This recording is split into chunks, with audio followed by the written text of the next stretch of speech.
Welcome back to the IMNerd podcast, guys. I'm your host, Freyway. I'm here with my co-host, Kenny. Yeah. And we are here for... What was that noise? Your fucking rant. You know that? Like, how are you going to start off like that? Nobody wanted to hear that. I think, okay, so this is episode like 97. We're really close to 100. And honestly, we still have no fucking idea what we're going to do for episode 100. But the fact that we're almost 100 episodes in, guys, I mean, round of applause for us, I guess. Like, I'm just going to give a little slow clap for the group. You know what's crazy about that is I've been looking through some of the past podcasts, and sometimes I look at an episode and I'm like, that was episode 30? Like, it'll be like some like... Someone just told me, someone I was talking to from work, I told them about the podcast a long time ago, and they were like, yeah, I'm not too big on like nerd culture type stuff, but I'll see if there's anything. I say, we have a large library of content, so you might find something. Anyway, she told me that she listened to the Kanye West episode, and not only did I forget that we did an episode on Kanye West, but I also forget what the fuck we said in that episode. So like, when she was telling me stuff, I was like, yeah, we're wild, because she kept saying, who's the Kenny guy? And I was trying to explain who you are, and it was a really weird question to have to answer, like, who is Kenny? Yeah. I explained like where we met in 2010, like at locals playing Yu-Gi-Oh, which she doesn't really understand and stuff like that. But it was the really interesting thing because she scrolled through all of it. She was like, okay, so I've seen the Queen's Gambit, so I'll probably watch that one. And I love Kanye West, so she listened to that one as well. But it's just, yeah, our library of content has gotten so large that we're almost at 100. I was looking through, and I remember I saw like our episode with Chris Lynn, and I forget what number it is off the top of my head, but it's like actually surprisingly low. Like it's like in the 30s or 40s. And basically I was just like, man, that felt like it wasn't that long ago. I thought Chris Lynn was very recent. What the fuck? But I'm pretty sure it's like... I know he's come on multiple times though. So that's like Chris has been here for Final Fantasy VII Remake.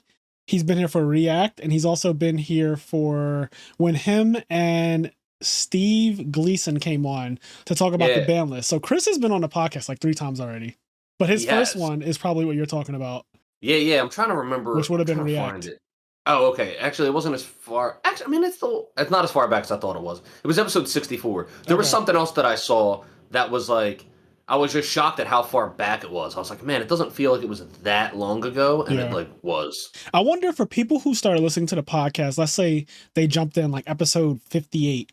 Do they go back and listen to the older episodes? Because I know some people do. My friend Jalen actually just started because he's commuting to work. He has an hour commute to work. So that's basically 2 episodes. Actually, with us, our episodes are usually around 2 hours. So that's probably 1 episode a day. But he's been jumping around and picking and choosing. So he's like, I just listened to the Bleach episode. I listened to the Naruto episode. He said, I don't want to listen to the One Piece episode yet because I am not current. But he just finished Dressrosa. I said, it's crazy how fast he's gone, and he's already up to Dressrosa. He's just started One Piece like a couple months ago, like 6 months ago maybe. He only watches it, which makes it even longer, right? But I was wondering if people in general, like, what do they do? If you just start at the Nazar episode, do you go back after you hear that one and you like it? Do you start listening to the Patrick Hoban episode? Do you listen to the Joji Orlando, Dale Bolito, all the other Yu-Gi-Oh players? Like, I wonder what people do, and I need to kind of like survey the community. I think probably, if anybody wants to write in an answer, sure. But I think, because like, when I find a podcast that I like, I'll watch like a random episode, and then I'll just end up watching whatever other episodes catch my eye. Like, I'll just go, like, I won't just listen to a podcast like, man, I really like that episode. I can't wait till next week. Like, like, I just go, I go, what else do they already have up? Yeah, that's what I do. I'm a completionist though. So I literally, for example, one of my favorite shows right now is like RuPaul's Drag Race. It's become really mainstream. I think RuPaul might be the single most winning host that's ever won for a reality competition show at the Emmy. So I think he has like 14 or 15 Emmy wins now, which is fucking insane, right? For being the outstanding host for a competition reality series. Anyways, I like the show a lot. I got introduced to it in 2019. I've seen now every single season of the show. But I started with the current season that was airing in 2019. So like, I think it was like season All-Stars 4, I think it was. I was watching All-Stars 4, and I went back to like season 1 and then watched all the way up to that, which was literally probably like 12 seasons at the time. And now there's like so much of it. So I'm a completionist. When I like something, I kind of go back and start watching all that. I kind of want to do that with Big Brother, because Big Brother is one of my favorite shows ever. And the first season I saw might have been like 16 or 17, and then I went back like a couple seasons and watched and then started to close the gap between, let's say I went back to 10, I started closing the gap between 10 and 16, and I was like, man, I should go back even further. And I just haven't quite done that yet. But yeah, Big Brother's cracked to me. There's just a lot of I don't that type think of thing. so. I'm similar in that, like, I'm a completionist and I like to watch things from the beginning or play things from the beginning. Like, for example, everybody tells me, like, you should play Dark Souls 3. And I'm like, well, I want to play Dark Souls 3, but I have to play Dark Souls 1 first. Like, no, no, no, don't play Dark Souls 1, just play 3. And then I go, no, no, no, I can't do that. So I'm similar in that way. But also, oh, I guess real quick on the Dark Souls note and just games in general. Another reason why that is if I were to start, and this could be any series, but I'll continue using Dark Souls. If I were to play Dark Souls 3 first, let's say I really like that game and I want to play more of it, and like, what if there's not more games to play? Then it's like, oh, I can go back and play the first one. And when you go back on video games, it's like usually they're worse, not Yes. because like they're bad games, but just mechanically they're older. So if you play the first Dark Souls or insert whatever game that you may or may not like, if you play the first one and you really like it, then you still have more games to look forward to. Whereas if you play the most recent one and then go back, sometimes like the older ones will turn you off because you're used to the new mechanics. Yeah, that's definitely true. Quality of life improvements. For example, Monster Hunter, which, we just did our last episode on that, and we talk about it all the time. We won't be doing much of that in this episode, but I do want to say that because of the current version of Monster Hunter, which is Monster Hunter Rise Sunbreak, this has the biggest quality of life improvements out of any game. And if I were to ever try to go back, fucking car horns, if I were ever try to go back and play the one on, let's say, PSP, the first Monster Hunter on PSP, it would just not feel good. Like the claw grip, and then going out of the area, load screens, and how long the game takes to load in general. There's a lot of things that would just make it not fun. And for nostalgia's sake, like, sure, every once in a while you want to go back and play Final Fantasy 7, 8, and 9 because turn-based RPGs are lit. But at the same time, I still really, really enjoy like the current generation of gaming and like how powerful it is and how many quality of life improvements there have been made. So it's dope. And then, so to say all that to say, I don't think I run into that problem with shows that often because I don't tend to watch any like reality TV. Like, I don't tend to watch shows where you can watch them in the middle. Yeah. Like RuPaul's Drag Race, you can watch that at any season. You're not going to get like spoiled, so to speak. Yeah. I mean, I guess you could, but not you could really, just watch though, it. Yeah, but you could just watch it any time and then go back and catch up. But I don't know if I really watch any shows like that. Like, most shows that I watch are shows that you have to start at episode 1. Yeah. I mean, unless you're a serial killer. Some people will just some people will just turn on like One Piece, or some people will turn on Game of Thrones like season 5 and be like, "Oh, I'm in." All right. Literally, so as crazy as that is, and that is some psycho shit, I definitely know people who just start things in the middle, or they'll come in on the middle of it and they won't go back and figure out what they missed. They'll just watch it from that point on, which is literally crazy shit. Like, when people tell me that, I just get nervous around them because their mind just doesn't give a fuck about anything. Like, you don't care about shit. Dude, I knew multiple people that just watched the last season of Game of Thrones. They're like, well, it's the last season, so like I'll just catch this one. And I was like, what? What does that mean? People are dying. You have no fucking clue who they are. You don't care. Oh god, that's terrible. Speaking of which, I saw this really interesting meme. It was funny. It was like Rhaenyra Targaryen and her mount is Syrax, and it had Daemon Targaryen and his mount was Caraxes, and then it had Laenor Valerian and his mount was Seasmoke, the new dragon in episode 3, and then it had Alicent Hightower and her mount was fucking Viserys the king, and I just couldn't deal. I just couldn't deal. Like, it's too soon. There are so many memes coming out of House of the Dragon already, which, by the way, for 3 episodes in, this show is really, really fucking good, man. It is really good. It just feels really good. Like, it's avoiding, or I wouldn't even say it's avoiding. It just like isn't all of the pitfalls of like the later seasons of the original series. Like, I'm not seeing evidence of them. Yes. I know it's only been 3 episodes, but I'm not seeing evidence of any of the pitfalls. So the only thing that I could honestly see people comparing it to with the last season is how fast things are moving along. But it looks like you were about to say something as well. The only thing I will say in contrast to that, or like, you know, as a defense of that, is that we are actually in the prologue, and a lot of people don't know that because obviously most people do not read the books or have not read Fire and Blood, the book that this entire thing is based off of. But the writers are trying to get us to a specific point in history called the Dance of Dragons, where the Targaryens all basically turn on themselves, and why we end up with a world with no dragons. Like Game of Thrones, there were no dragons season 1. Zero until episode 10. Like 10 was the first episode with dragons. So before 10, there's 9 episodes in a whole world that has not no dragons. And I think they even said at one point 200 years, basically, where there's no dragons. Well, what the fuck happened to them, right? Like dragons haven't existed for almost 200 years. I think that's a direct quote by somebody in the show. Maybe in season 2 when they hear about Daenerys, the dragons, like dragons aren't real. Dragons haven't existed for over 200 years.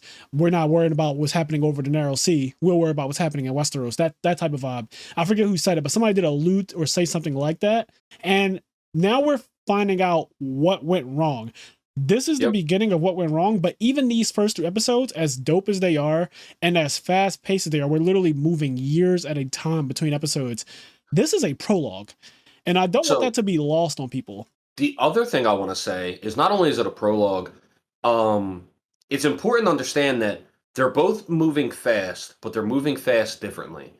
Right now in House of the Dragon, it's moving fast, but the episodes themselves are cohesive. Yes. When you're watching the episode, it's cohesive, and then the next episode will be 6 months later, or even 2 years later. Yeah. And so that might be a huge jump in time, but however, that's actually an important jump in time, because you're like, oh shit, 2 years have passed. The problem with moving fast in the later half of Game of Thrones was that in the same episode, a character would be on one continent and then be on the next continent in the same episode. Yes. And it's like, well, how the fuck did that happen? So they're moving fast in different ways.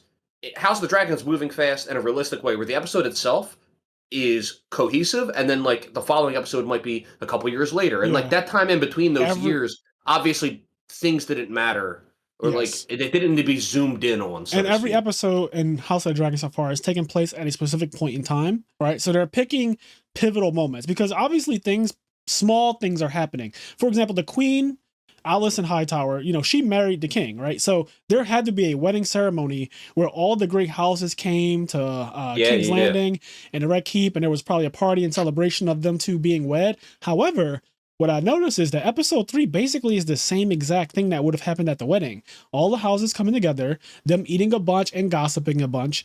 That's like the entire premise. So when they give you episode 3, they actually found a way to give you the celebration of those two being together while also not having to bore us with just that part. Because like we've seen... And doing it twice, right? Because you have to do... If you're going to do it for the wedding, you also have to do it for like this heir, this potential heir, the firstborn son. And so, like, instead of showing it to us twice, like, you can just do it once, and you can kind of I really don't mind the pacing of the show at all. I actually like the way it's moving along because I feel like they're basically giving us the important moments is what's happening. I was worried at first. When I finished episode 3, I was a little worried. I was like, I just hope, and I even said, as I said it out loud, I was like, it's not going to be this way. But I just hope that every episode isn't a time skip. And I'm sure at some point that'll stop. Yeah, I think it's after the time. So it's funny, I'm about to say this. I think it's after the time skip, the one where they get older, where Rhaenyra becomes a grown woman, like a not grown as in 14, which is what grown is in that world. But actually, when they change her actress out for a different woman, because right now Millie Alcock, I think is her name, and she is doing a phenomenal job. Can I just say, I am in love with that actress from a acting standpoint. I think that she is phenomenal, and just I really like her facial expressions and like the way she handles situations with her face. It's art. Yeah. It's literally art, and also you could tell that she's embodying a bit of Daenerys Targaryen in the way she is too. Like it's so cool to see the parallels between these two soon-to-be rulers, or proclaimed to be rulers, self-proclaimed, and also actually proclaimed. It's very, very cool to see an actress that I've never seen before do such an amazing job, which is one of the things that I really like about Game of Thrones. And Game of Thrones had a lot of actors and actresses who, I'll just say actors, period. That just covers male and female. But Game of Thrones had a lot of actors who I never even heard of or never knew before it. And I love them in the role, and I love that they weren't huge names prior. Like, imagine Samuel L. Jackson being Corlys Velaryon, right? Like, Yeah, it would yeah. kind of take away from Corlys Velaryon's character for if he was It Samuel L. Jackson. This is obviously it an extreme does example. in a weird way. It's kind of a shame, but certain actors supersede their roles. Like Yes. Denzel Washington, for example, is such a god tier actor that sometimes if you put him in a certain role, it might not fit because it might be like, well, that's Denzel Washington. You know what I mean? Yeah, Like, or you will well, see that's him as Denzel the other Washington. character that he's played that he might have. For example, whoever played Lena Headey, she plays Cersei. If she was in anything else, I'm always going to see her as Cersei. I feel like, Yeah, it's yeah. like I can't. I mean, obviously, if she's a really good actor, then I'll probably be able to separate her from Cersei. But right She now in my was head, Cersei is such a big role, and she was such an amazing actress in that role that like it would be hard to not see her as that, no matter what show or movie she's in following She's it. she's actually been in a lot of stuff. I forgot. So when I watched Game of Thrones, because I don't follow actors that closely, but when I Yeah. watched Game of Thrones, I really like Cersei, etc. And then one day I was at a friend's house, and they happened to be watching 300. And then I was like, Oh "Oh shit, yeah, that's." she I was like, is. "That's Yes. Cersei." So she's She's typecasted. in. Yes, she's in that movie too, and I completely forgot. I And I was did like, forget "Oh that. shit, that's Cersei." Yeah, no, that movie is a big. I mean, that's a cult classic at this point. 300 definitely is a classic movie. But yeah, I really like that the actors, for the most part, in House of the Dragon are pretty not as well known as some of the big name.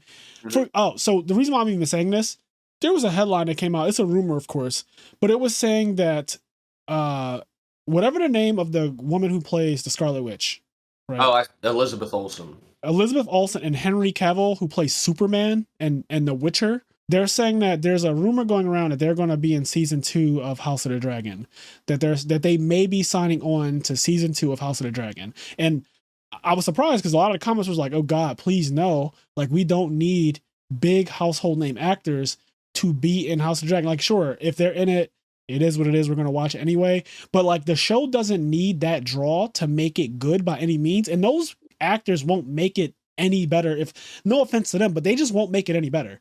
Like Yeah, yeah. their acting Like it'll is be whatever it as is. good as it is. It'll be And as good as it is no matter who they cast. I don't have a problem with literally any of Game of Thrones casting when I really think about it. Like there's no character. Think about how Joffrey, completely unknown actor, as far as I know, prior to that role. yeah, I mean, he was a child. That motherfucker was literally the most hated human being on the planet for years.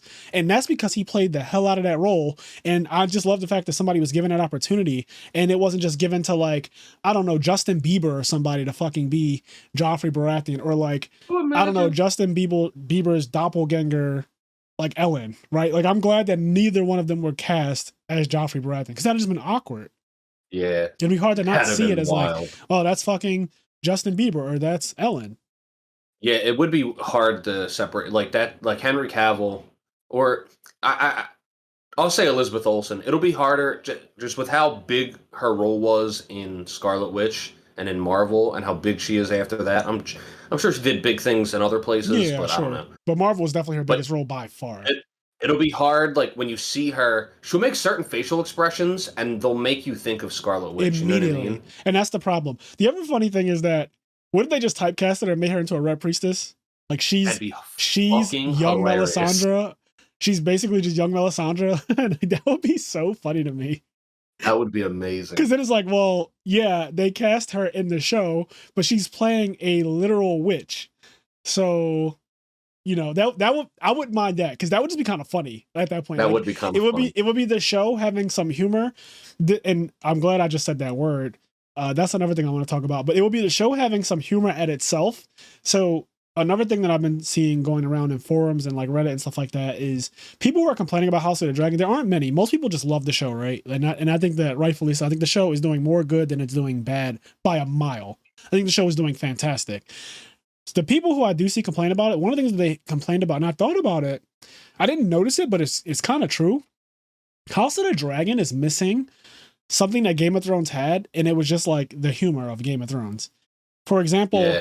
the first 2 episodes of Game of Thrones, you have the king coming from King's Landing to go down to Winterfell, and when he gets there, the first thing he says out of his mouth is, "You've gotten fat." And then Ned looks at his stomach and looks up at him, and they both start laughing. Yeah. And there's a lot of funny stuff where Arya, she fires an arrow in the bullseye when I think Bran was trying to do it and he couldn't do it at all, and like she runs away because he gets mad at her.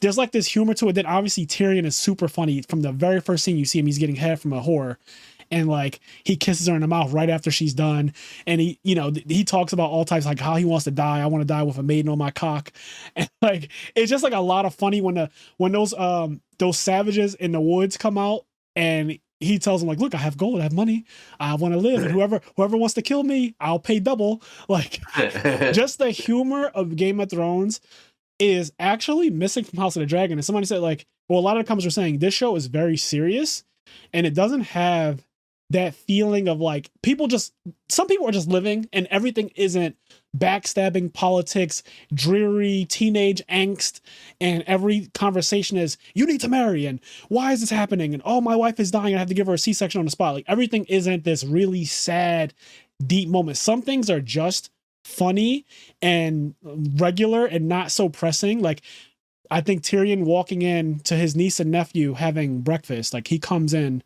Cersei's at the table with literally the two kids, and he's like, you know how much I love my nieces and nephews. He kisses them both on the forehead. He holds himself up in the chair. He says, bring me a flagon of wine and like some bacon and blood sausage, right? And that's just like them living. That's just how the Lannisters live. It's just a scene to show how they're living. It doesn't actually carry any real relevance to the story. And it could have been completely omitted. But that type of thing so far is missing from House of the Dragon, whereas everything we see in House of the Dragon is basically conflict. Like every single part of it. I think so. A couple things. I think one of the reasons for that is the same as the pacing, in that right now we're getting the prologue and they're showing us the important bits of information to get us to the part of the story they want to tell. So they might not really have time to spend on some of those things because they're trying to show us what they need to show us to get us up to speed. Relevant information.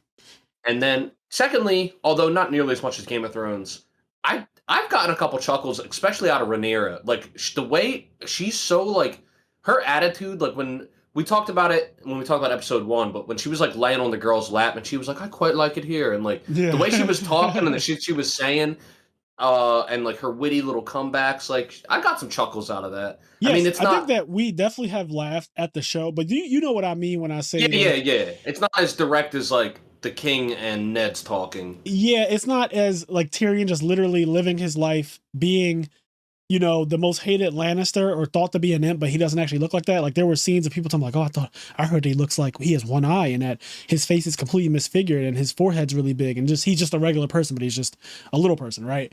And so a lot of that type of mysticism and world building is missing, but I think what they're doing is they're relying on a couple things.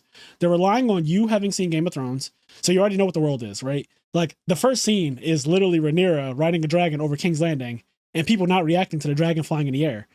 And that's brilliant because that is predicated on you knowing how scared everyone was when they saw the dragon flying in that last episode of Game of Thrones. So it's just really cool that if you've seen Game of Thrones, this show is obviously amplified and they expect you to just know how things are, where they don't have to kind of focus so much on that. And I don't mind it. Like this isn't my complaint. Again, this is something that I've been reading and I said, holy shit, I didn't even notice it because I love the show so much. I'm a stan. Yeah. Like I'm a fucking stan. Yeah. So I didn't notice that it was missing the humor and things like that in Game of Thrones. Because when I watch Game of Thrones, part of the thing that makes it so funny, one of my favorite things, and I hope that we get something like this, is the Hound and Arya. When the Hound and Arya are traveling together, that shit is so funny. There's that one part where she has a rock and he's sleeping and she stands over top of him like she's about to bash his face in, and he opens one eye and he's like, go ahead, do it. But if you don't kill me, I'm going to break both your legs and drag you to your aunt. I was fucking crying. Like I was dying because and then she looks at him and she throws the rock down and walks away like huffs and puffs. It's so good. So this is completely random what I'm about to say. Hella off topic. Have you seen the memes and shit about Elmo and Rocco? No. You talking about The Rock just reminded me. I fucking meant to send you the clip, and I can't believe I forgot. There's been like shit going around, right? Where people are posting these clips of Elmo, and it's like episodes of Sesame Street, and there's like this one character named Zoe, and she has like an imaginary friend, and it's a rock. And the rock's name is Rocco. And there's a part where like they're eating cookies, and like Elmo's favorite cookie is oatmeal cookie, and then there's one cookie left, and he was like, Elmo wants it, and then Zoe goes, well, hold on, Elmo. Rocco said he wants the cookie, and then Elmo goes, Rocco's a rock. How's he going to eat the cookie, Zoe? Tell me, how's he going to eat the cookie? Like he just starts, and then she goes, but he wants it. He goes, he's a rock. He starts losing his shit.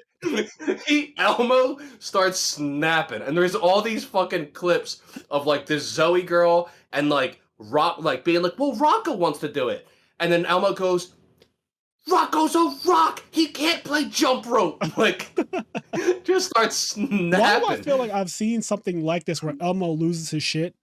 There was that other video where Elmo was trying to pronounce words, and he got the balsamic vinegar. He was like, balsamic vinegar?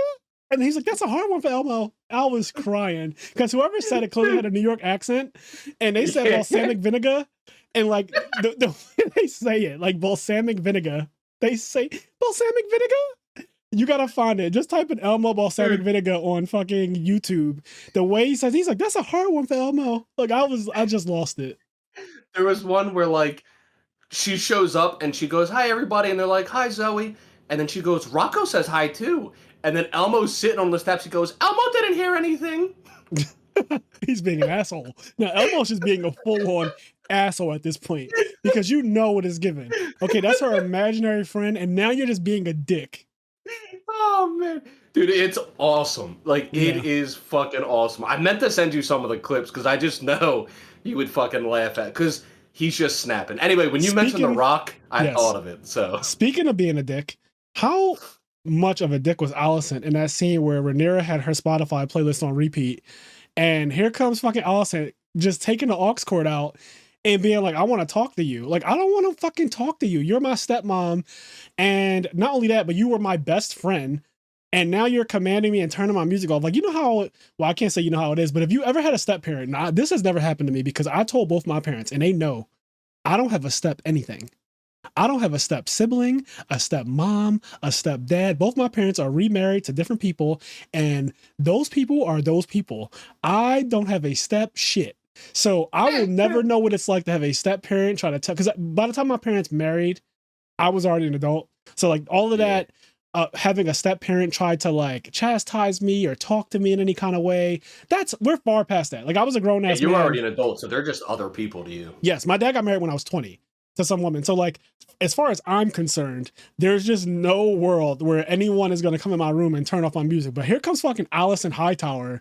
Like this man is singing Under the Dragon's Eye. And she's like, again, from the top, I didn't tell you to stop or whatever. And he's just like, but the queen. And she's like, the princess commands you to start from the top. And then Alice is like, the queen is telling you to leave the Godswood right now.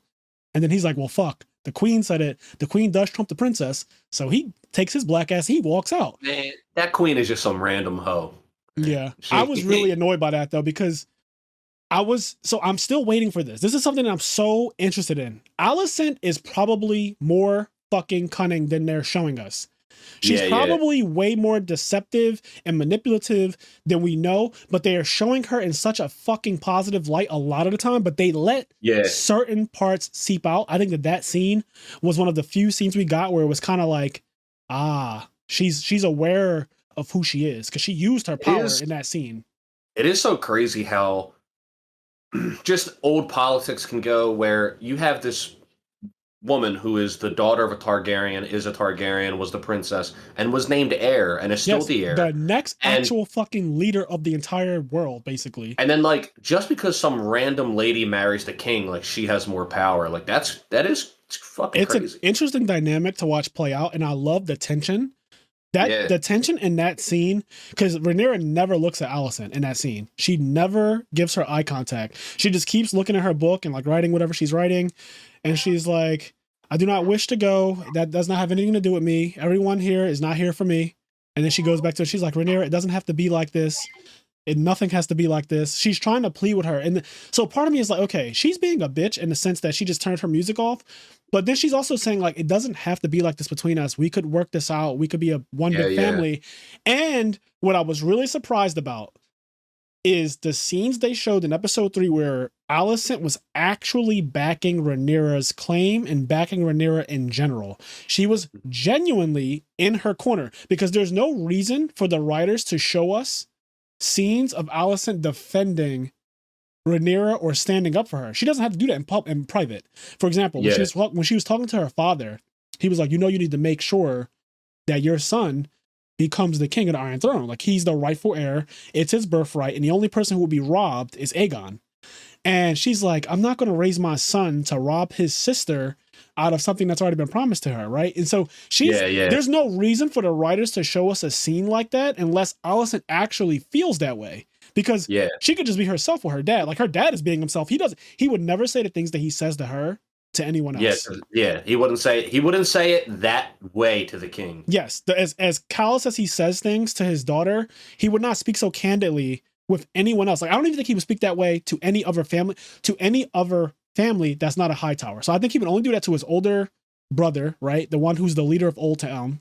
That guy in the beginning of the episode was like, oh, it's a glorious day. We have much more news to celebrate than just his birthday. And he was like, pray tell, what are you talking about? He was like, oh, well, the heir has certainly been born and like he's coming of age, he's 2 years old. And he's like, well, the king, and Otto says the king doesn't see it that way, which tells me that Otto has already kind of tried to persuade the king to name Aegon, and he's also given up on it. Like, the way he said it was like, yes, but the king does not see it that way. It's kind of like he's already accepted this is what it is. And then his older brother was like, well, you need to make him see it that way. And he puts his hand on him like, you need to do your job. Like, your job is to make sure that our family line ends up on the throne. And I love that that's just an example of how that guy, whoever that guy is, I don't know his name, but the other Hightower, he would not talk like that to anyone else. Like, if it was another family, like the Red Wines, for example, they were in the episode, or the Lannisters, he would not say that to any other family. He could say that to Otto, and he could say that to Alicent, and they could talk like that to each other. So I say all this to say, when you see Alicent defending Rhaenyra and saying, yes, but she has to feel like it's her choice, my lord, or like, you did make the right choice when you named her. Because he said, what if I did the wrong thing? And he starts to almost cry about it. And she's like, no, you did the right thing. Like, you made it right. Yeah. There's no need to say that. Like, there's no need. She could just jump in and be like, if you were wrong, you can correct it. You have the power to correct it. She could have said that. Yeah. So, like, them showing her fighting for Rhaenyra is very interesting to me because I have it in my head that little bitch is Cersei number 2, and I've been waiting. I've been waiting to see Cersei number 2 come out, and it just hasn't happened yet. So I'm wondering, like, I misjudged her so far. Like, so far, she's actually, maybe something is going to happen, but something could happen that changes her. Right now, though, she genuinely wants a relationship with her best friend. And Rhaenyra obviously wants nothing to do with her. And I feel Rhaenyra, I'm on Rhaenyra's side in that sense because you hid this from me. And then y'all been fucking behind my back. And you're my best friend. Like, that's some bullshit. Like, I would be mad if any of my friends, imagine one of your friends getting with your mom, bro.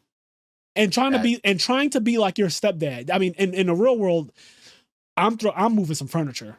Okay. Yeah, like, there's absolutely no planet where that just like happens. Like, your friend for years is with your mom. Like, they are together. There's no like they're fucking. She's pregnant by him. Like, that would just. There's no world where that would be okay. And as someone, they're both going to get hit with a couch. It would be real bad. And honestly, I think you and I can relate to the anger that we would have because you and I both have moms that are not ugly. Okay, I'm gonna say it like that. Kenny's mom is not ugly, and people have seen pictures of my mom. My mom is also not ugly. She's a beautiful black woman. Kenny's mom is a beautiful Italian woman. They have been aging very well for like how old they are. They don't look their age. And I was a kid who, I won't say I was teased, but I definitely had dealt with that. Yeah, people all the time will be like, "Yo, dude, your mom's fucking hot." Definitely like got a lot of some random guy will be like, "Dude, man, like." I'll never forget. This was the weirdest shit ever. I was in, I think, 7th grade, and I do have a stepmom. My dad remarried when I was like pretty young, and like I grew up with her as my stepmom, and like I respect her as that and everything. Yeah. So I remember, I think Kenny was young. Kenny was fucking young. I was not. Yeah. But I remember I was in 8th grade, and I think it was my 8th grade graduation or whatever, and so both my moms and my dad came to it. My mom, my stepmom, and my dad. They all go. So anyway, a bunch of my friends see my mom and my stepmom for the first time, and this was the weirdest shit ever. I'll never forget somebody coming to me and go, "Yo, dude, you're so lucky. Your mom and your stepmom are hot." And I was like, "What the fuck does that mean?" Yeah, like like, I'm like their son. Like there's he nothing said, attractive about either of them "Yeah." because I'm their fucking son. Like when he said you're so lucky, it was the weirdest. I was like, "Do you hear what you're saying?" Like I was so annoyed at Yeah, him. people are I was dumb, like, and "That is kids the especially. dumbest shit I've ever heard."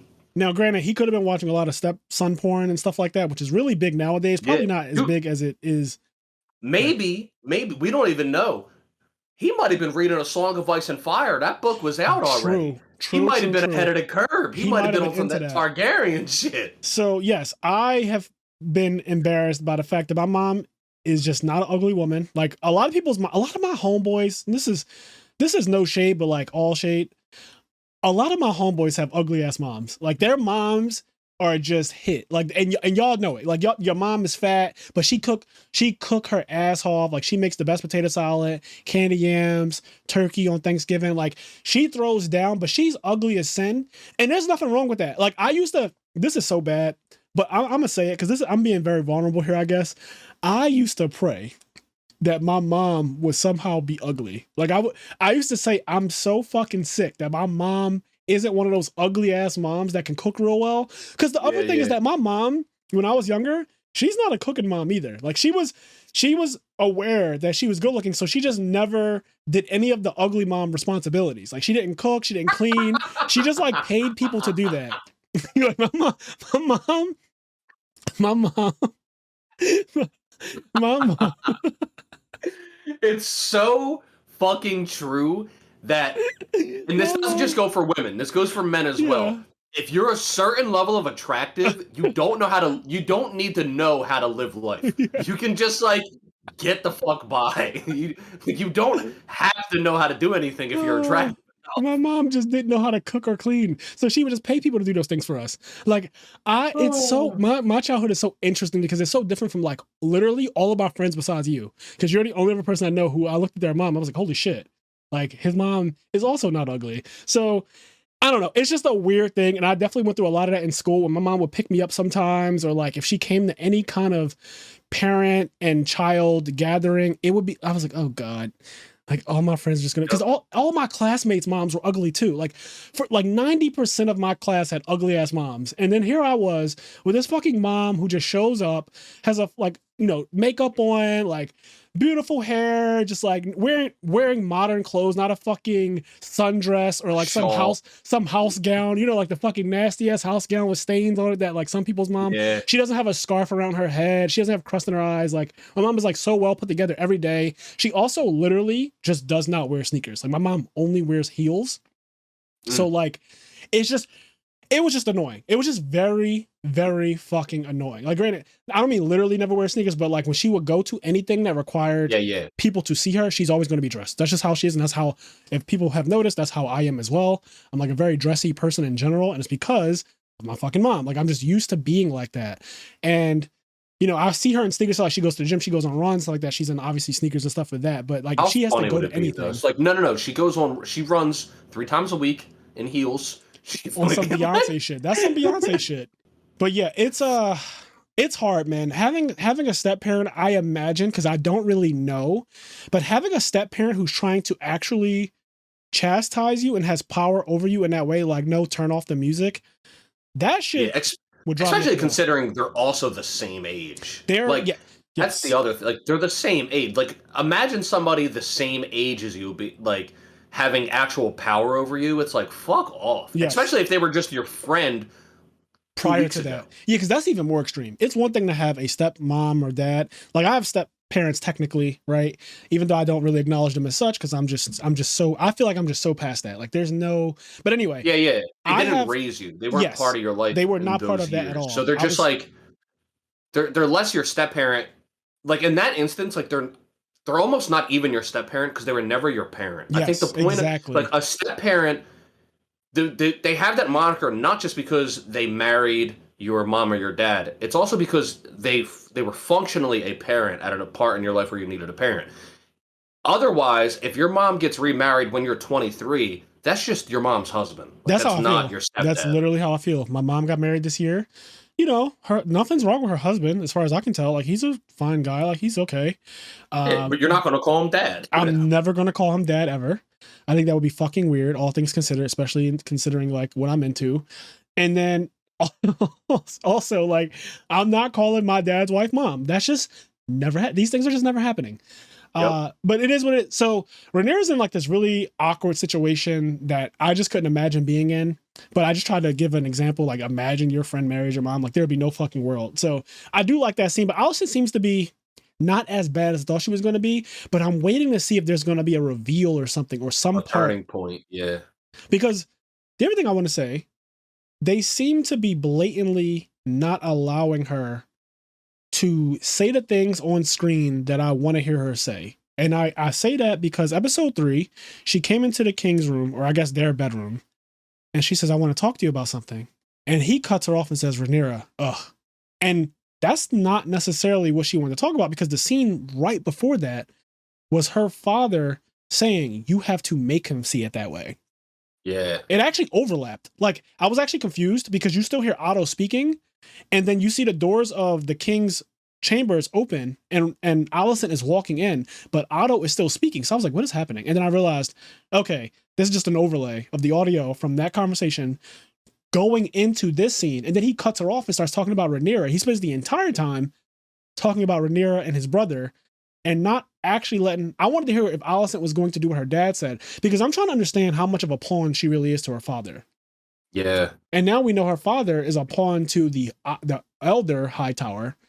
Like, It's a shame too, because like Otto, it's like on one end I want to say that like I like Otto, but I don't. Like me either. from episode 1, I did kind of like him, but even in that episode there was some shady shit. And then as it's going on, like he's just hella shady, and he's not a character that like I really like. Like he doesn't seem loyal. Like I don't like the fact that he doesn't seem loyal. He just seems like everybody else, that he's just really out for his own. And Yes, like, but he's more slick about it. So Corlys Valerian is a good example of a character who's blunt. Corlys yeah, says, and I respect that. Me too. I respect that you know exactly who Corlys is. Corlys in the small council meetings and to the king's face has said things that Otto has been basically slowly manipulating the king to feel that way without saying it. So, for example, Corlys said, I want you to marry my daughter. Well, Otto wanted the exact same thing, but Otto's going about it in a different way. Yeah. But he wants 100%. the same exact outcome. So Corlys is just a blunt version of Otto. And that's why I don't like Otto. And I think that we're not supposed to like him. Like, I think we are supposed to hate him because his daughter is tearing herself up. Her fingernails look so disgusting. And he's like, you're the most comely girl at court. Why do you destroy yourself like this? And he's holding onto her hands. I still didn't get over the scene in episode 1 where he was caressing her face and saying, I was thinking about your mother. And then she moves his hand and then she changes the subject. Very uncomfortable stuff there. And then also the way he smirked at Corlys when the king said, I'm going to marry Alicent Hightower. The look he fucking gave Corlys was... He's an asshole. But it's what's interesting is that different people like different things, because I've been hearing of quite a few people saying like, I don't know why anybody likes Daemon, and to go even further, I don't know why anybody likes any Targaryen. Like I've been hearing people saying like, just talking shit on the Targaryens and like talking shit on Daemon specifically, like why do everybody like this character, and then listing all these things bad about him. I'm like, Daemon is the shit. Daemon like, is so Daemon and Rhaenyra are carrying the show. Period. Yeah, also Daemon is I think he's a much more complicated character than his detractors are giving him credit for. Yes, and they think that they have him very cut and dry. They think he's Maegor the Cruel. They think that he should never have power. They think that he is just like vile and would be terrible if he was in any position that commanded a high standing. So they try to keep him in these positions that have low standing. And I think that he has his uses, and he's also a good judge of character. I think above all, Daemon is probably, because he's real, right? Like I hate using that word like this, like that, like as an adjective, like, oh, you're so real, because that doesn't really mean anything. But at the same time, in this context, you know what I mean when I say that. Yeah. Like Daemon, exactly. Daemon hangs around the low, like not low life, but the low people, the people who are Lowborn. yes, Like he in hangs the around the context of lowborn. the show, like the lowborn people, yeah. Whereas like you don't really see any of the other Targaryens hanging Hell around no. the lowborns. The king, He's- we haven't seen the king talk to someone who is not a big house. You haven't seen Otto engage with anyone who's not from a big house. They probably are disgusted.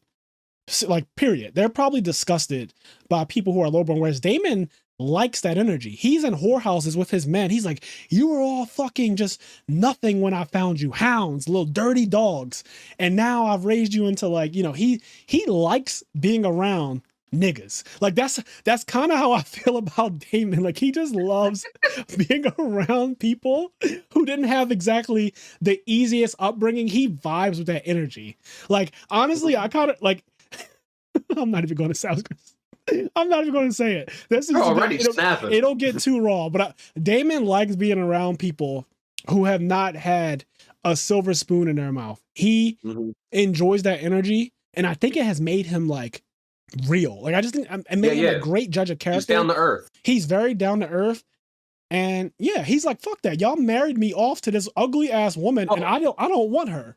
Yeah, well, I want to clarify. He's down to earth in quotes. Like he is down to earth, but he also is still a Targaryen through and through. Don't get it twisted. Don't mistake what we're saying that Daemon is like some, like he's not okay. In episode 3, it starts off with him squashing, like he fucking steps on some random guy. He saw him. He didn't see him. But my point is but I think they wanted to show us that because it shows you just how much he doesn't care. He wasn't there to save anyone.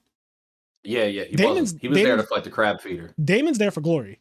Daemon was not there to save any like lowborn people, to save any free folk or anything like that. Daemon was there for his own ambitions, and we should never forget that. But at the same time, I do think that he's, out of all the Targaryens, he's the only one that would be hanging out with lowborn people, and they won't just slit his fucking throat and rob him because he's, a Targaryen. Like they fuck with him. Like he comes to the hood and they're like, yo, Daemon, what's up, dog? Like, how you doing? Like Daemon's that guy. He's the one cop that like people don't hate. Like he's the cop he's a cool cop. Like he can hang out with like the people who are, maybe not doing the best thing, but like I'm not watching you. You're not blatantly selling drugs in front of my face.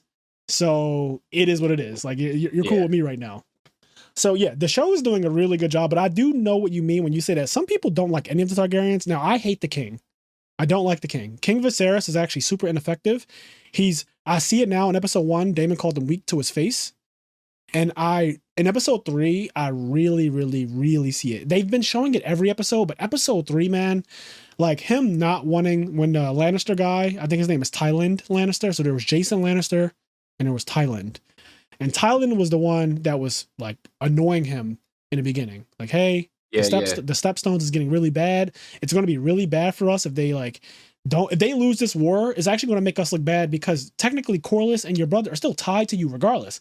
So even though you're saying like, oh, the crown's not in it, the Lady Redwine was like, well, we are in it because your uncle dragged us into it anyway. Like that's true. And the king is doing this thing where he's kind of like an out of sight, out of mind guy. And he keeps on bringing up that Jaehaerys, the prior king to him, who had 50 years of peace, he keeps saying that, Jaehaerys was a peace king and I'm trying to uphold the peace. But this is not the way to do it. Yeah. And he can't see that, nor can he see the slithering people that are working in his realm to like conspire against him. He can't see that either. And he did have that one moment where he got really mad at Jason Lannister for saying, I just thought that Rhaenyra would love to be at Casterly Rock because she's going to lose her station. He was like, what are you talking about? Lose her station. Yeah, he snapped on him. But he was also drunk. So like, drunk people speak a sober mind, right? Like when you're drunk, you say things that you normally wouldn't say when you're sober. So I feel like he's a bitch. And the only reason he even said that to him is because he was drunk. Like if he wasn't drunk, I think that he would have just did that little awkward smile that he does. And, yeah. But like, I just don't respect his character now. And now he's becoming, was it me or was that episode like a mini tribute to Robert Baratheon? Like, did you see Robert Baratheon and the King that episode? Yeah, I mean, it did feel similar. It was interesting because they especially when they showed like the stag, and they were talking about the stag, the white hart Yep. stag being the king of the woods, and we know that Robert Baratheon's house is the stag, Yep. and it's an interesting bit of poetry in that like the stag was the king of those woods, and was they said like the stag was sort of a symbol of like royalty or kings before the dragons. Yes. And it's interesting that the stag is the one that overthrows the dragon how like 200 years I later, think it is and that poetic. and Baratheon becomes the king again. So that's it was really interesting, and that scene with them going hunting and hunting the stag was interesting, and it was cool because you see like they're going hunting, and they end up finding this other stag that's not the white hart. Yeah, they thought they were going to find And a white heart, and that was the whole thing. Is that Otto was like, "Oh no, on this day of all days, your grace," like yeah, basically trying to allude to it's all because of Aegon. and then it's just like it's almost like sad in a way because like their idea of hunting is 300 people Yes. chasing one animal, and then they tie the animal up and they're like, all right, here, kill him, like Yeah, hunt that was him. such bullshit to me. I didn't realize that was their idea of hunting, because they don't really show you the hunting in season 1 when Robert Baratheon is doing it. We don't even get to see the boar actually fuck him up. Yeah, He just returns from his trip and he's dead. He's dying. So we don't get to see how it's done, where they hold the animal in 4 different directions, and like one person's like, right here, my lord. Like, it's just so ridiculous how 18 fucking humans gang up on this one animal, and they're like, yeah, the droppings were 2 hours old, so like it can't be that far away and all this other shit. I'm like, oh my god, it's not really hunting. I mean, yes, it is hunting, but like it's they did also, hunting, like they hunted it, but then like when it came down to the glory of the hunt, you know what I mean? yeah, Like like the kill. then The when it kill came was down to the nothing. kill, it was just they had that motherfucker tied up and shit. Like it was The weak. stag's all looking at him out the side of its eye, like, go ahead, bitch. Do it. Do it. Yeah, man, that Do shit it was like you did my weak. mom. And then so that's the other thing that's really cool is it's not lost on me that they've kind of did that on purpose. They showed what it took, the amount of people it took for the king to get this kill on the stag. And then you see Rhaenyra, she just like murders a boar. Yeah. Not necessarily single-handedly because she had help, but it's just like the two of them. And then Yeah, they like they kill had to this fight a wild boar. animal while it was wild. Yeah. And And she also runs into the real Whiteheart, because I saw the episode twice. I've only seen it twice, episode 3. I'm gonna watch it again, but I didn't notice the first time I watched it. I actually did not notice that the stag that they ended up finding and killing was not the white heart that they wanted. yeah, And yeah, it was just like a it random was a one. random one, a regular one. So when King Viserys first steps off outside of his carriage, he's relieved that it's actually not the one that they were looking for, because he didn't want any more of this symbolism mumbo jumbo. Oh, it's a Yeah. sign of Aegon's day and all. He was actually relieved, and it kind of reassured him, because it was the next day after he had that drunk night. He was staring into the fire. He was relieved that when he said, "What if I made the wrong choice?" And then he finds this regular ass stag in the woods that he's like, "Okay, this isn't as bad. That is not the one. It's not the one I wanted, or not the one that everyone else wanted, I should say."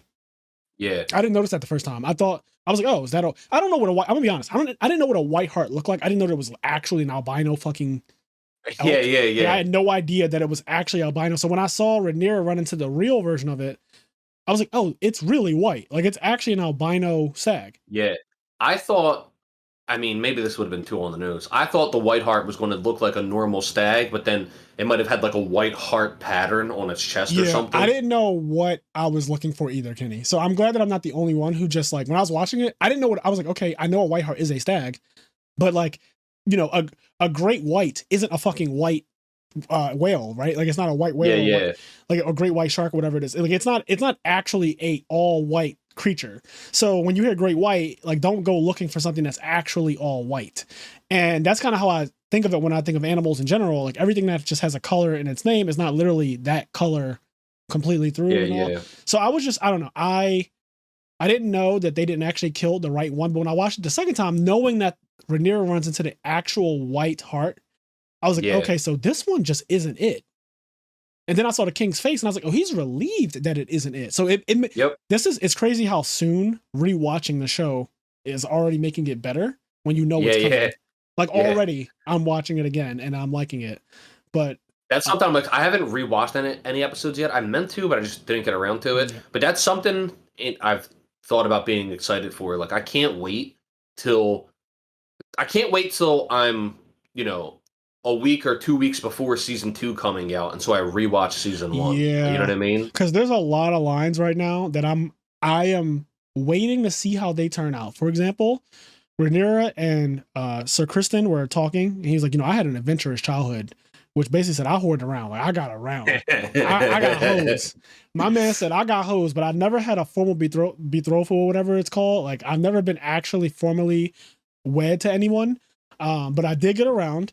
He is like, but what's he say? He said something interesting. He said, because she said I feel toothless, and he said there was a day where you chose me a couple years ago to be your knight, right? Your protector, and my name will now go in that book. It's the book that Jamie actually got written in by Brienne at the end of Game of Thrones. Really cool. I Yeah, like that yeah. book because at first Jamie got teased about that book by Joffrey. He's like, look at your name. There's nothing under it. And he's like, Sir Barristan, sell me. And he reads all the shit about Sir Barristan. He's like, sir, whatever, this guy and this guy. And he gets to Jamie and it's like nothing, right? And so Brienne ends up filling it in. That's like one of the last scenes of Game of Thrones. I actually really like Game of Thrones. It ended terribly, but there were some really cool things about. There were still, even in season 8, there were moments that were like, There were moments really fucking good, and it's like, this is what I want. But yes. anyway. So Sir Kristen was talking about how now my name will be written in that book, and I was like, oh shit, that book existed already. Yep. This far back, which is really cool to me. A little callback to Game of Thrones, but also he says, I owe you everything I have, I owe you. And I was like, damn, those are heavy words. Cause he's basically saying, like, I'm going to be loyal to you forever.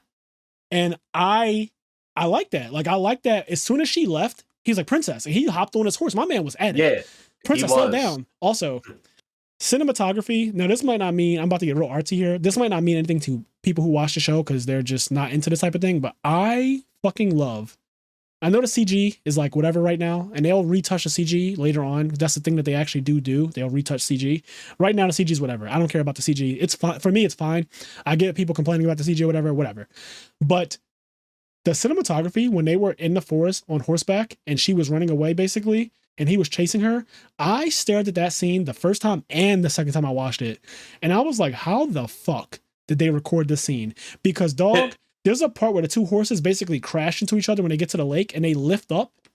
Yeah. And you see Kristen and Rhaenyra. Now, it might be doubles, right? It could obviously be.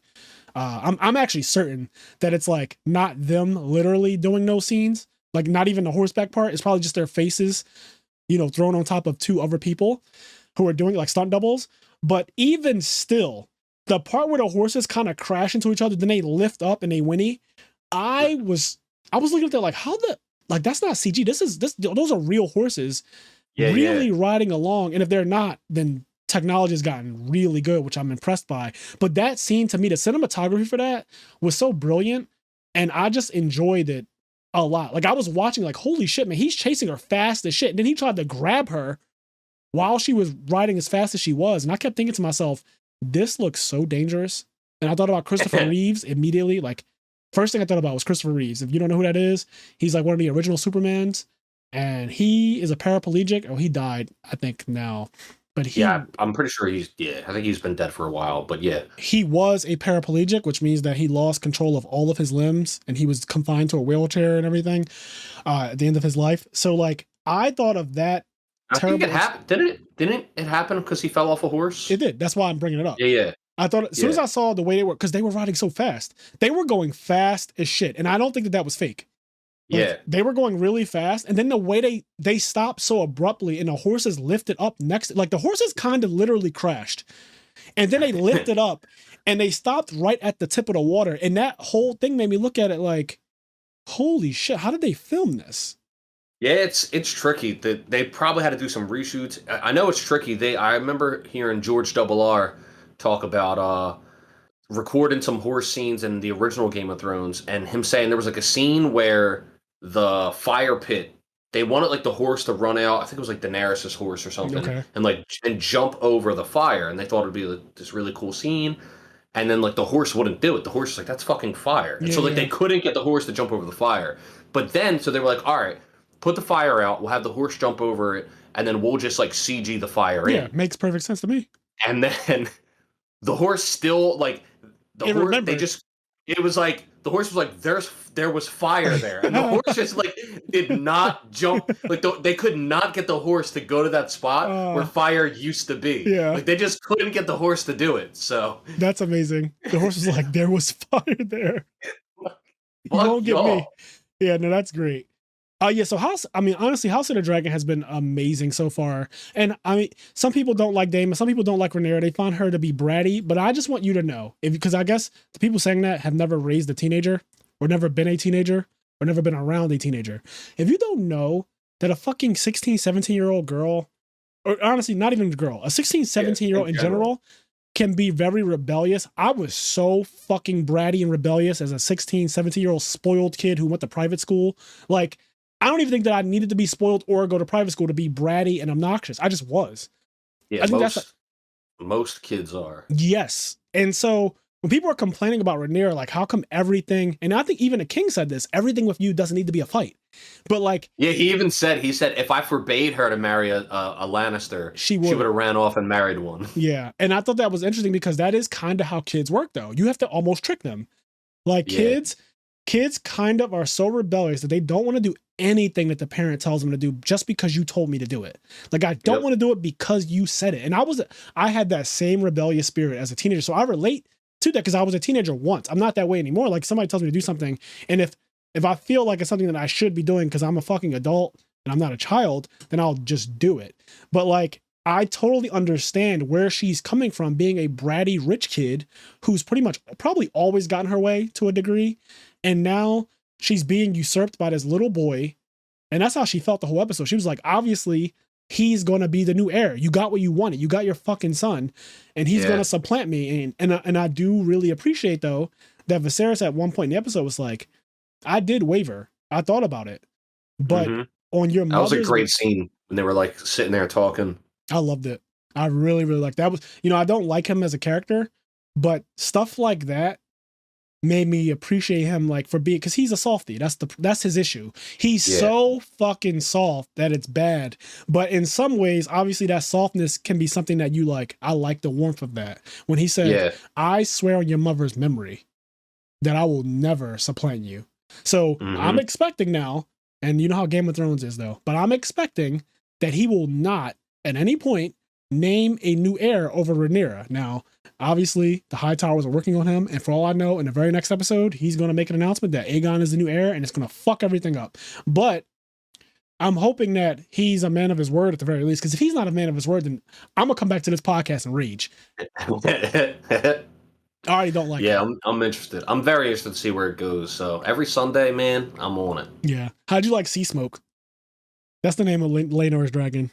That fucking... I thought it was... So at first it took me a second to realize. So at first I thought that it was another Targaryen. I knew it obviously was a Targaryen, but I thought it was another Targaryen riding Daemon's dragon at first. I was like... Because I'm waiting to see... Yeah, and I'm waiting to see Daemon's dragon, and so I'm like, oh, he got like somebody else to ride his, like, basically ride his dragon to him. Even a crab feeder was like, where the fuck is it? Yeah, he kept looking. So, I was waiting, and then I was like looking, and then I realized I was like, oh no, like that's a completely different dragon. Like, Daemon's dragon's very recognizable. So once I actually got to see the dragon, I was like, oh, okay. And I was surprised that it was.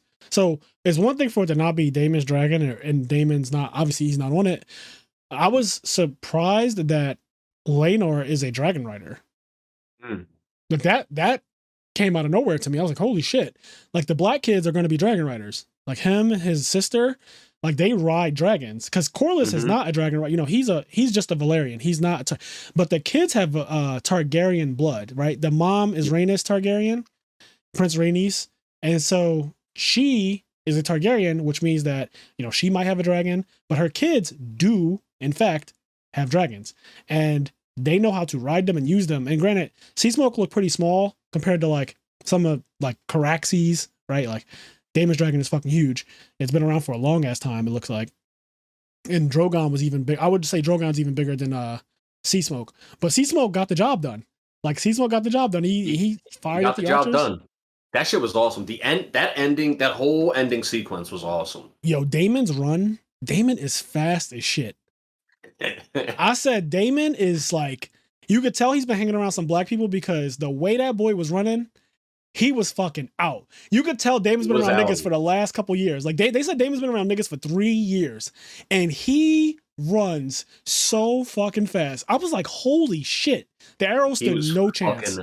Booking it. Yeah, that shit was awesome. That scene was awesome. Everything about it was great. It was a great like war scene, battle scene. Yeah. It was really good. It was good. It was really, really good. I like the crab feeder has no dialogue. He just kind of nods his head one way or the other.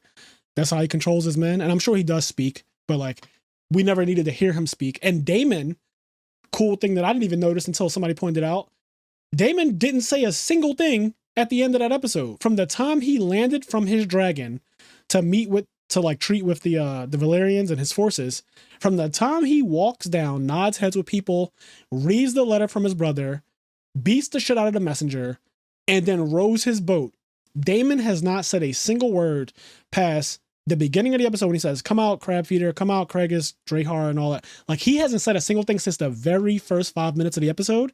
That entire last 20 minutes, Daemon is silent, and his acting, Matt Smith's acting, is brilliant. The way he carries the end of that episode is so fucking good. I also love the fact some people don't like off-screen kills. I think that if you do them right, they're fine. And I actually really like the way we didn't need to see him and the crab feeder go back and forth. So I think that people need to. There's a couple things. First of all, it would have been very, very difficult to shoot a sensible scene in a tight fucking cave of them fighting. Like, like pulling that off, and it's not just pulling it off, it's making it look good cinematically would have been very difficult. But then on top of that, the crab feeder, although talked about in the last 3 episodes, he wasn't like a character that we needed to see die on screen. Like I get an off-screen kill if it's fucking look if one day we see somebody walk out with Daemon's head and we don't get to see Daemon and him fight, that would be like, what the fuck? How are you not going to show Daemon's death? But this guy, the crab, like he's not really that important. Like he's important, but he's not that important. Yes, so like I get the way they shot it was, I think, really well done. Like he comes out covered in blood, just dragging half of his fucking carcass. Like that shit was awesome. Yeah, that was it sent the message. Exactly. It sent the message. I really liked a lot of the choices they made in that episode. Obviously, suspension of disbelief, Daemon versus a million, but we're already accepting that dragons are flying in the fucking skies and like burning people, and you're accepting so much already. So yeah. I mean, he only fought. I mean, he killed a lot of people, but only up until a point when his reinforcements came. Yes. So it wasn't the craziest thing. It's like, yes, you do need some suspension of disbelief because why did all of them come out just to but like, whatever. It's Game of Thrones. It's House of the Dragon. You're literally watching a show where dragons are flying in the fucking sky and the regular people in the world are just accepting of it. So don't get your panties in a bunch about how realistic it was for him to run in and kill some people with his Valyrian steel sword. Anyways, yeah, so that was basically like a little recap segment for House of the Dragon because we didn't really talk about episode 2, and now we're past episode 3. Episode 4 will be coming out by the time the next podcast airs. But yeah, I just wanted to talk about that since this episode is kind of just, this is one of our feel good episodes, one of the episodes where me and Kenny just talk. I really like these episodes. I hope you guys actually do enjoy this kind of episode as well. Yeah, I'm looking at this picture you have of Blue Eyes White Dragon, and I'm just like thinking, I don't know. I love crossovers and shit. Like, how crazy would it be to see Blue Eyes in Game of Thrones? Oh my god, with those graphics too. Could you imagine Kaiba Targaryen just like fucking? Kaiba would be a Targaryen, just flying up with blue eyes. Like that would be cool as shit. Yeah, that would be awesome. So before we transition to our next segment of the show, I want to give a shout out to the people over at our Patreon. So guys, thank you so much for supporting us. It's the beginning of the month, so it's a great time to subscribe to our Patreon where we have exclusive episodes that you can only see on Patreon. Like there's episodes that literally only drop on Patreon. And because the podcast is over a year old, there's at least 12 of them now. Like genuinely, there's probably 12, if not 11 or 12 episodes that are only on Patreon. Also, there's full video versions of the podcast on Patreon too. So if you like seeing us, if it helps at all, you can check that out as well. Anyways, we have Connie, Austin, Leon, Quest, Garen, Xavier, Hylian, TCG Automotive, Dimitri Barnes, Alexander Brissett, Vinny Casello, Alex Flamers, Andre Reynolds, CJ, WK-1, Dan Vrabel, Dennis Milburn, Joseph Marcello, First to Home, Delos Ferneris, S. Akuma, Mitchell Nallis, Midwest Gaming, William Shapiro, Dimitri Safirdas, Vince Marquette, Dallas Bailey, Biz, Roz Weiss, Nick Stango, Scott Polera, Hanto at Dabbers, not at Dabbers Gaming Cafe, Hanto, our two-time national champion, and we also have Saul at Dabbers Gaming Cafe. There you go. Vincent Zen, Sarah Maria, Sunny for the Top Cut podcast, Alex Ahern, and our newest patron, Philip Campa. Thank you guys so much for subscribing. We really appreciate it. As I always say, it goes a long way. And yeah, check that out. Okay, so now I want to get into our listener letters because we haven't done them in a while and we have quite a few. I don't think we'll get through all of them in this episode because the one from Dan Glennon is long as hell. And I don't mind it, but I'm going to be reading this for quite a while, and then we'll discuss it, and then we'll get into some other listener letters that we have to wrap up. Right. So if you guys are interested in listener letters and having us read yours out loud on the show and discuss it, please write into IMNerdPodcast@gmail.com, and we will read it aloud on the show. Again, that's IMNerdPodcast@gmail.com. There are no hyphens or anything in it. You just type in the letter I, the letter M, the letter N, and then ERD, podcast@gmail.com. And we may read your letter aloud on the show. So far, we've read every single one that we've got. None of them have been like offensive or absurd or anything like that to the point where we couldn't. So as long as it's not some crazy shit that'll get us canceled, let us do that ourselves. We'll read it. Anyways, this one comes from Dan. Shout out to Dan. He actually showed up to AU months ago to play Edison format with us. I think he's playing Chainburn. Dan's a cool guy, has a lot to say. So I didn't expect anything less when I saw this listener letter. But he says, "Hey, Fraser, Kenny, and insert guest name here. I was listening to this week's episode, and Nazar was talking about randoms playing against pros. I've had some alright Yu-Gi-Oh showings for a regional level, but I achieved much greater success with Magic the Gathering. I wasn't able to travel much outside of the Mid-Atlantic to play either game, but I always managed to sit closer to table one than most of the room. I've played against a fair number of pro players and had a winning record against them. I eventually stopped feeling intimidated by the big names and certainly wasn't starstruck. I felt like Ash turning his hat backwards when I got the chance. That is until one tournament I went to Boston in 2013. It was my first Grand Prix, which in Yu-Gi-Oh would be like a Shonen Jump Championship. But there were about 5 of them each year, and they scheduled them all around the globe. So there were about 5 Grand Prix, he's saying.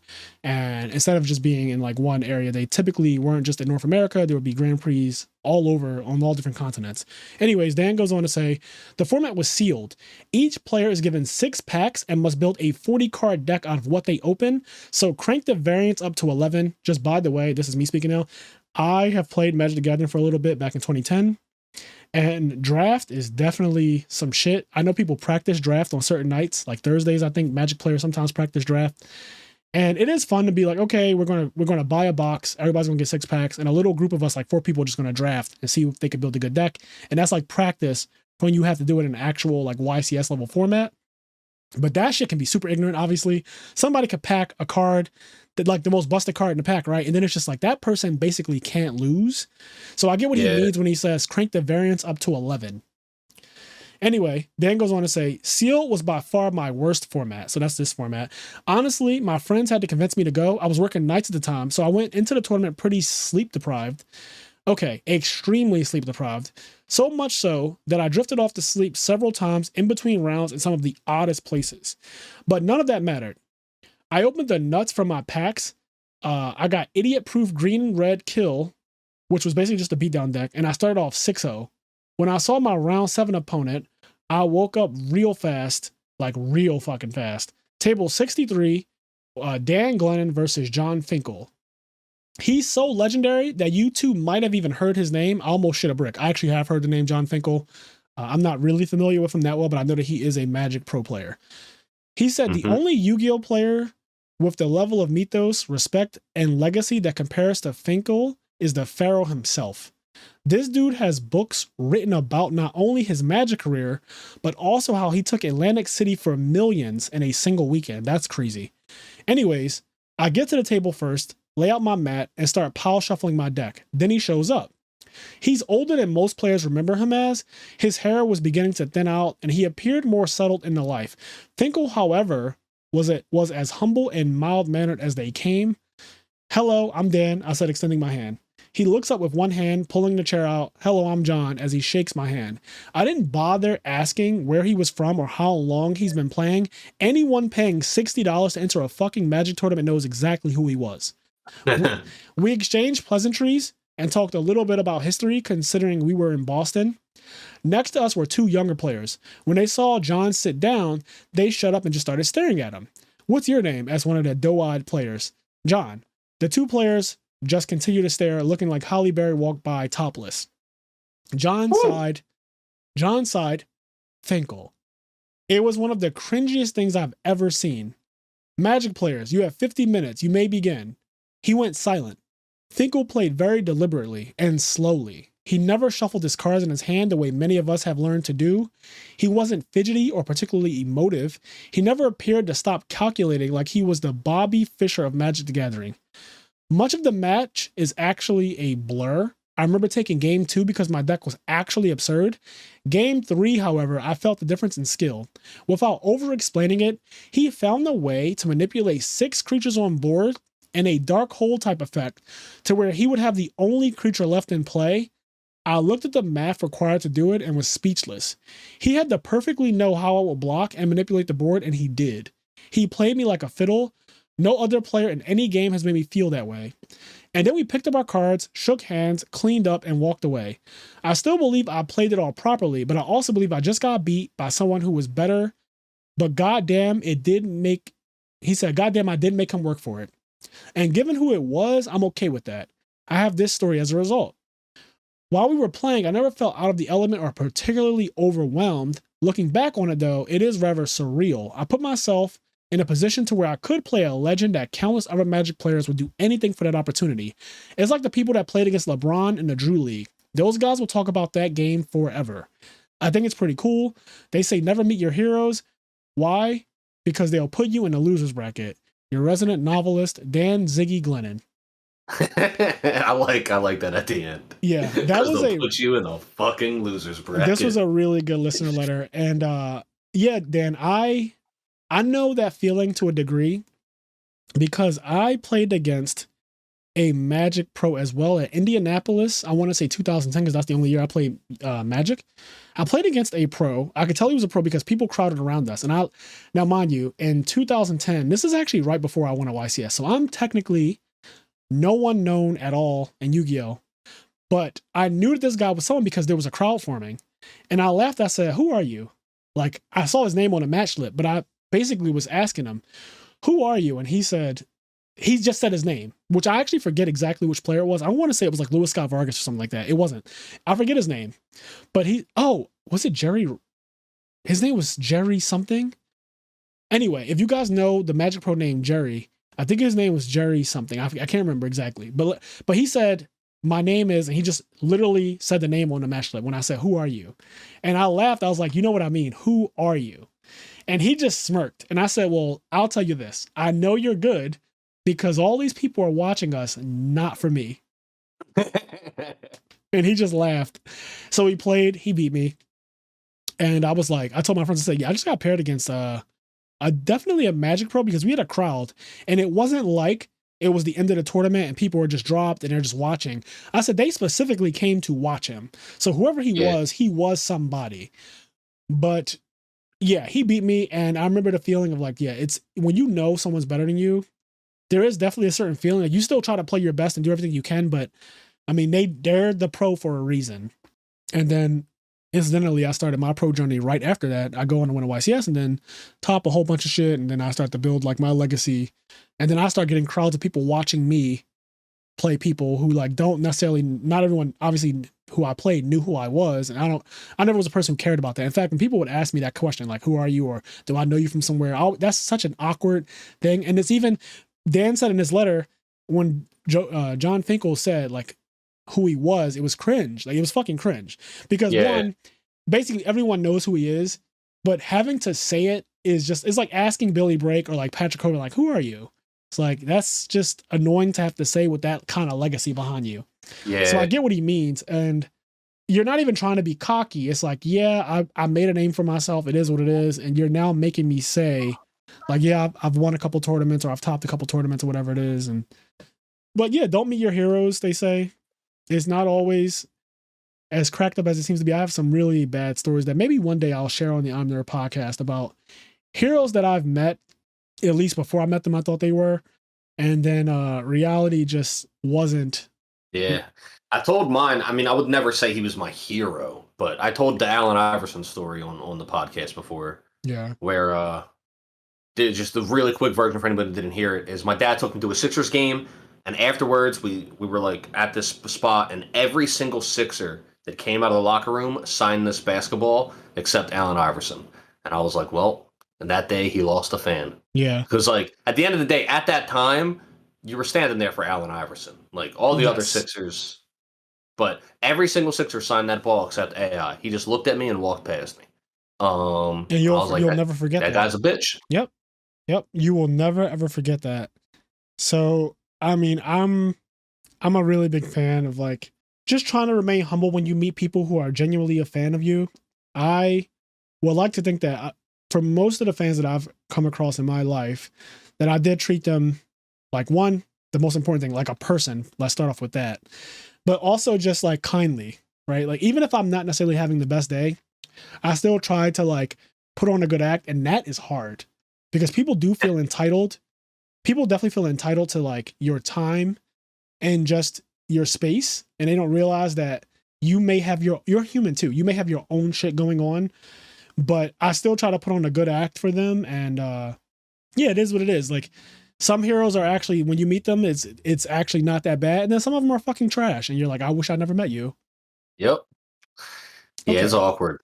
It definitely is awkward the way some people act. Yeah. All right. So here is another listener letter. It's from our boy Austin Cruz, who's been supporting the podcast. Literally, Austin is a day one. Like Austin has been out here. He is literally the second name that I read off, and I've been reading that name off since August 10th. And we I started also our think Patreon like August fucking 5th or some shit. I think he was the first ever listener letter too. Yes, I think he was. So shout out to Austin. He's been writing in for a long time. This one is on Game Theory, our Game Theory episode. And that episode was a Patreon exclusive. So it is only available to people who are on our Patreon at least the party member tier. So if you haven't heard that episode and you are interested in us talking about game theory, I basically go over some of the things that I think about Yu-Gi-Oh! And just how to play correctly, how to side deck correctly, stuff like that. I talk about all kinds of different theories. If you're interested in that type of episode, it is on our Patreon. But anyways, Austin says, so one reason why I love Glad Beast so much is because that deck taught me how to do all of those things, especially using life as a resource. That's one of the topics that I brought up in the episode, was how life points are meant to be used as a resource. Don't be scared to just pass. In Edison format, you won't just die like 99% of the time. Anyways, he says, also how to abuse rulings certain cards have. Tag out, chain evenly was really fun in zoo format. Oh shit, so you were playing Glad Beasts in 2017 when they were far past their prime. He says, one issue I still have, but getting better, is learning how to side. One thing I've learned though that really stood out was that at first I was surprised that games grinded out in the current formats. So I'm trying to wait, what is this? One thing I've learned though that really stood out was at first I was surprised that games grinded out in the current formats. Okay, so I think he's just saying like in current Yu-Gi-Oh, some games end up going to a grindy session that you don't always expect, because most modern Yu-Gi-Oh games just end on like turns 1 or 2. He said, I even ran back Glad Beasts when they got a plethora of newer support. Still can't get over they made a GB version of Prisma, but I've noticed that even with all these big push and heavy negate boards, higher level playing more often than not turns into a grind game. Sure, you still might get lucky and get in a 4 stock every now and then, Smash reference, but the big combos don't pan out as much as people think. P.S. Strategic scooping without playing game 1 has been really fun when you're on fun rogue strategies. Yeah, so I wrote an entire article about scoop phase. I think it was called Enter Scoop Phase. It's on ARG's website, which still exists. And it does talk about how scooping for the sake of time is important and knowing when you literally cannot win. So I won't scoop if I have outs. I just don't believe in scooping when you have outs. Like I see people scooping. I talked about this in that episode too. Like I hate when people give the game up and they could have drawn out of it. Like, yes, sure, the odds are very low, but you had a chance. Yeah. I hate that. But I do think that there's something to be said about strategic scooping. So if your opponent opens up ridiculous and your hand cannot deal with it, so you scoop to literally not show them what you're playing, that way they can't side deck against you at all. I think that that is worthwhile. And I've done that a couple times, and not many times, but I've done it enough to where it's mattered, because it'll be like round 1 or 2 where people don't know what I'm playing yet. And they'll do something so ridiculous turn 1. And I'm like, okay, fuck that. I'm just going to scoop. And that way, game 2, you get to side against them. They can't side against you. That's a huge advantage in Yu-Gi-Oh! Like, that's a huge advantage. So, yeah, scooping strategically definitely makes sense. But I do know that not every Yu-Gi-Oh! Game, ends turn 1, turn 2 in modern format. They do end up grindy, but even more surprisingly is that the games take just as long as an Edison grind fest, and it'll only be 2 or 3 turns because the turns take 10 minutes. Yeah.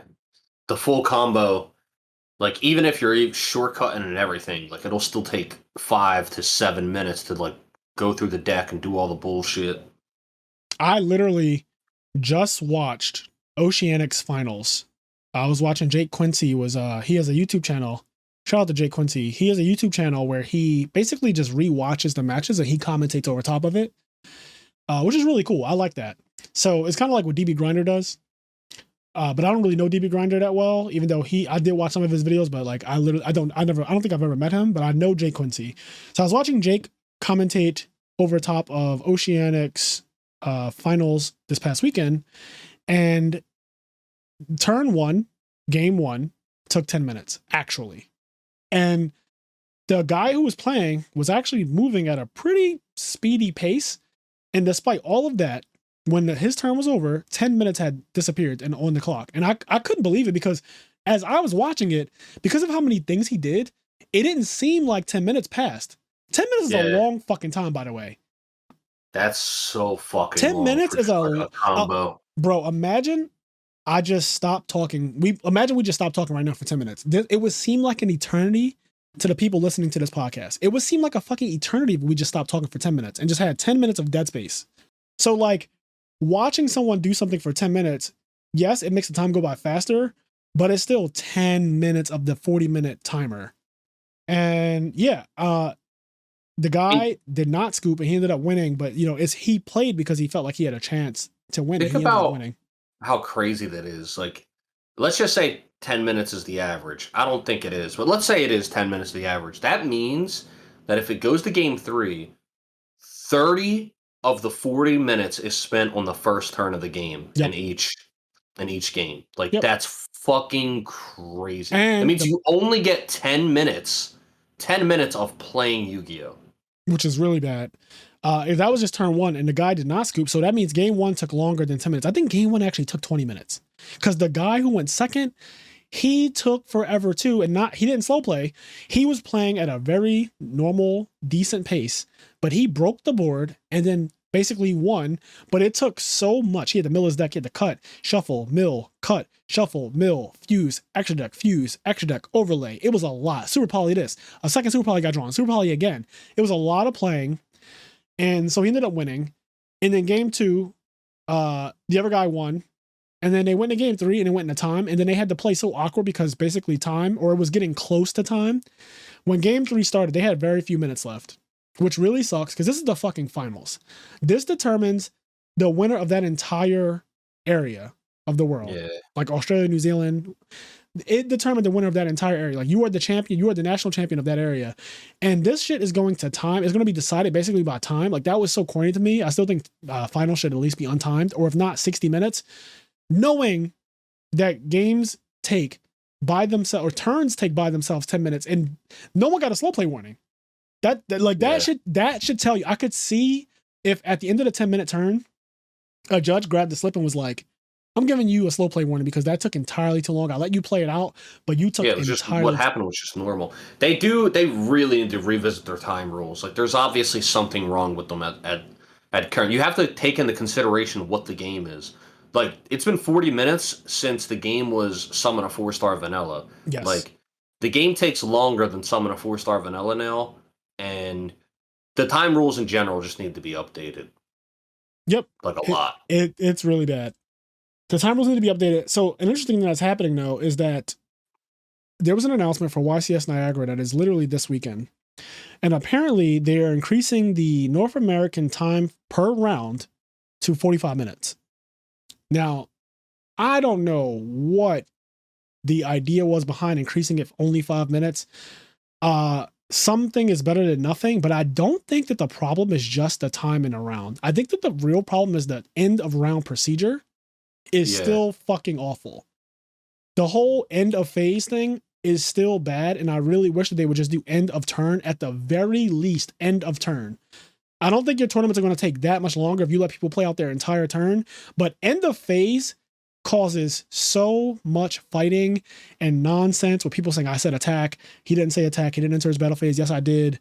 There's just a whole, like, people having to stop making their board midway through the combo because the timer says 10 seconds, so they're like going through the extra deck and their fucking cards are just flying everywhere and it gets really messy on the board and they're like, attack, enter battle phase. And I hate seeing it. I really hate seeing it. It turns people into like, it just brings out the worst in people. The new time rules bring out the worst in people, and I just wish that it wasn't that way. I don't think that adding 5 minutes is going to solve Mystic Mind's problem. Yeah, I think that two things. One, I get why they can't add more than 5 minutes. Like, they have to do it once. If you think about it, even adding 5 minutes after 10 or 12 rounds, that's a whole extra hour that you have to buy the venue. Yeah. So I get that, but I do think that the end of time rules, it should be that you get to finish your turn, and I would even argue that the next player gets one turn after that. Like, you should get to finish your turn, and then the next player gets to do one turn, and then that's it. Somebody told me, I don't know if they said it on this podcast, someone said that Jeff Jones actually was one of the people who said that that should be how it is. That, like, it should be you finish the whole turn, so time is called. Turn player, finish out your turn. Then there's one turn after that, obviously given to the opponent, and that's it. Like, that's how. Yeah, because I think that's the least degenerate way. Because if it's just, because even if it's just you get to finish your turn, then you can still be degenerate in like essentially milling time. That way, the other person doesn't get a turn. People but if it's absolutely will. So if it's that the other person, no matter what time's called, is going to get a turn, then it makes it a lot harder to be degenerate. Yep. And at the end of the day, I mean, we are trying to cut down on the degeneracy. So yeah, I basically agree. Like, I think that it should be at the bare minimum, because Konami is a company that I think they don't like taking major steps in a direction that the community wants for whatever reason. So they may just dip their feet in and do end of turn. But right now we got nothing. Like right now we still just have nothing. To be fair though, like they were going left and went right hard as hell, because the old time rules used to be like time's called and then you get like 3 turns or something. Yeah, it was 0, like, 1, 2, 3. Yeah, so like they went from time ending and there's like 3 turns played out to no, it stops at the end of whatever fucking phase you're on. Like they went all the way the other way and we're like, hey, let's just go into the middle of those two. Yeah. Yeah. I agree. Like I think that they did go ham, but what I was saying in terms of them going hard all at once is that they tend to not do it when the community wants it. So no one expected the time rules to become what they are. And it is extreme. It is, like, I agree with you. It was an extreme thing to go from what it was to what it is now. But the community didn't ask for that. The community is asking and pleading. They are pleading. Mystic Mind ban and fix the time rules. Mystic Mind ban, fix the time rules. Mystic Mind ban, fix the time rules. I see that shit under literally every time the Konami official Facebook page and Twitter, whatever, whenever they post, every comment is like, where's the ban list? Ban Mystic Mind, please. Ban Siphon Mystic Mind. Fix the time rules. It's just that constantly. So funny. Yeah. But I think we could actually end it here. We have 2 more listener letters. We will read them at a later podcast. I think that these will be perfect for that. One is on Dragon Ball Superhero, and one is on Monster Hunter Sunbreak. So we'll just do those maybe in our next episode or the one after that. I think next episode we might have a guest. So if we have a guest, then we won't be doing our listener letters for that. But I don't know what Kenny's doing right now. If you're watching this on Patreon, he's doing some weird shit with his I'm eyebrows. trying to wave my eyebrows, but it's hard to do. You're a I'm fucking trying to like weirdo. I'm trying to make my eyebrows do a wave, but it's You like it's you are a not it's strange hard. man. Did you ever see that? I don't. It was like a really old YouTube video. It's like some girl and she like makes her eyebrows like do a wave like this, but her I eyebrows are doing it. I did not. It looks so fucking cool. I can move my eyebrows, like I can isolate them. I can, do the people's eyebrow. I practiced it a lot Yeah, when I was a yeah. kid, but I can't do that. I can't make them wave and all that. Shit's wild. It's such a useless talent, but I want to know how to do it. You love that type of shit. You love it. Anyways, guys, as I always say, do the things that make you happy. Also, I said this earlier, but I want to say it again. Let us know if you like these kind of episodes where we just go off about anything. Like we just kind of talk about just anything. It's obviously still nerd related stuff, right? We talked a lot about Game of Thrones. We talked about Yu-Gi-Oh a little bit. Yeah, we talked about all different things in general. But let us know if this is the kind of episode that you like, because I personally really like these episodes, and these are the ones that are always kind of named randomly. They don't have they like these episodes will not have a title like House of the Dragon episode 3 review or whatever. It won't be that. This episode will likely be called something about Daemon Targaryen and a balsamic vinegar. Like Not the balsamic. the balsamic vinegar. Yeah, I forgot that we talked about Elmo. Yes. Dude, that Elmo shit, if you guys haven't, just look up Elmo and Rocco stuff. I promise you will laugh so fucking. Elmo just snapping when it's a rock. How's it going to eat the cookie, Zoe? How? Explain it to me. Like Elmo just snapping on this fucking rock. He is not having any of it because that rock is fucked up. It steals his turns and shit. Like it was his turn.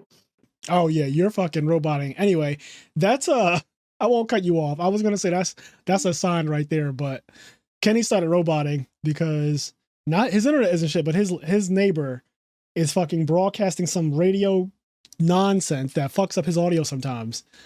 So if you just heard that, then that's what that was at the end of the episode. Thank God it's at the very end though. Yeah, he's a piece of shit. But all right, we're gonna get out of here. As I always say, guys, do the things that make you happy. Check out those Elmo videos. That's what Kenny was trying to tell you. And yeah, until next time, peace. Bird.